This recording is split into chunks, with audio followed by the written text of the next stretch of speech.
전기신문 핫클립 10월 넷째 주 소식입니다.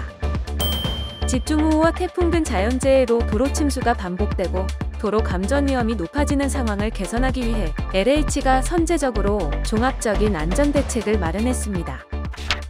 대대적인 실태 조사를 통해 위험 고장 요소를 파악한 후 설계 개선 사항을 도출하고 안전을 담보하는 전기자재 설치와 시공품질 개선 등을 순차적으로 시행한다는 계획입니다. 이번에 LH가 마련한 도시전기설비 안전대책 추진 계획에 따르면 앞으로 인계인수 지연 현장, 지하차도와 펌프장 등의 구조물 공사 진행지구에 대한 대대적인 안전점검이 시행됩니다. LH는 도시전기설비 점검과 설계 개선 사항을 도출하고 집중호우에 취약한 지하차도 등에 대해서는 5개 유휴부지에 별도의 전기실을 두는 방안도 검토할 예정입니다.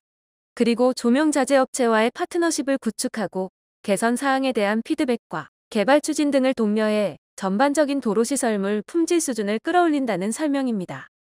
기존에도 LH는 폭우로 인한 도로 침수와 사고로 인한 외부 충격, 선로 불량 등이 발생해도 안전한 도시 환경과 기능 유지를 위해 다중화 설계를 진행해왔습니다.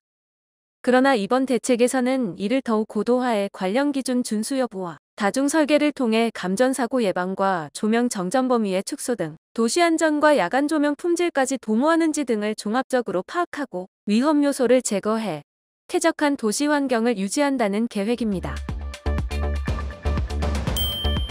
재생에너지 출력 제어 문제를 두고 업계 간 의견차가 점차 심화되고 있습니다. 전력업계에서는 최근 양이원영 더불어민주당 의원이 재생에너지 출력 제어에 대한 보상을 법제화하겠다고 밝히면서 재생에너지 사업자와 한전 간 계약서에 명시된 내용을 법으로 무력화하려는 시도라는 비판이 나옵니다. 반대로 재생에너지 업계에서는 출력 제어에 대한 보상이 없을 경우 사업의 예측 가능성을 어렵게 해 금융 투자 등이 어려워져 결국에는 시장이 무너질 수 있다고 주장하고 있습니다. 전력산업계 한 관계자는 전기를 받을 수 있는 곳이 없는데 생산해놨다고 돈을 달라고 하는 게 옳은 건지 의문이라며 전기는 저장이 안 되니 과잉 생산한 물량은 사업자가 버리는 게 맞지 않나라고 지적했습니다. 이종영 에너지법학회 회장은 양이원영 의원이 발의한 법안이 통과되면 전기를 공급하지 않았는데도 국민들의 요금으로 출력 제어 보상 부분을 부담해야 하는데 이게 과연 맞는 것인지 생각해 볼 문제라고 말했습니다. 반면 재생에너지 업계는 이 같은 전력 산업계의 주장과 관련해 아직 충분히 무르익지 않은 재생에너지 시장을 벌써부터 위축시키는 일이라는 반박을 내놓습니다. 재생에너지 업계 한 관계자는 문제는 출력 제어뿐 아니라 이에 따른 보상조차 없다면 사업성에 대한 예측이 완전히 불가능해진다며 이 경우 금융투자를 끌어오기가 사실상 불가능해진다고 지적했습니다. 재생에너지 출력 제어에 대한 불투명한 기준도 문제로 제기됩니다. 신재생에너지 확대를 적극 추진한 지난 정부와 속도 조절에 나서는 현 정부 간 갈등이 언제쯤 정리될 수 있을지 답답한 상황입니다.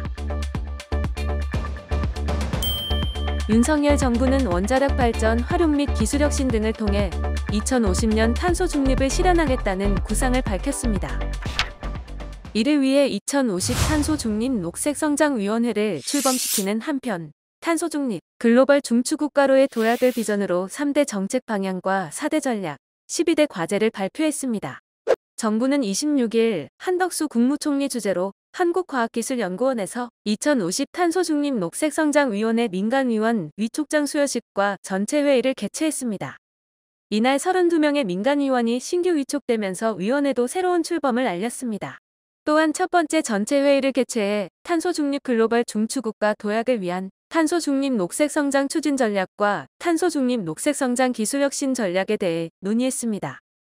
정부는 원전 확대 및 재생에너지와의 조화 등 균형 잡힌 에너지 믹스에 근거한 합리적인 온실가스 감축과 투명하고 체계적인 상시 이행 관리 시스템 등을 통해 정책의 실현 가능성을 높여나간다는 방침입니다. 특히 정부는 실현 가능하고 균형 잡힌 전원 믹스를 구성한다는 방침을 재확인했습니다. 민간의 역할을 강화해 K텍소노미에 따른 민간 투자 활성화 등 재정 지원 및 투자 확대로 탄소 중립 정책을 뒷받침하고 혁신적 기술 개발이 이루어질 수 있도록 제도적 지원도 강화해 나간다는 방침입니다.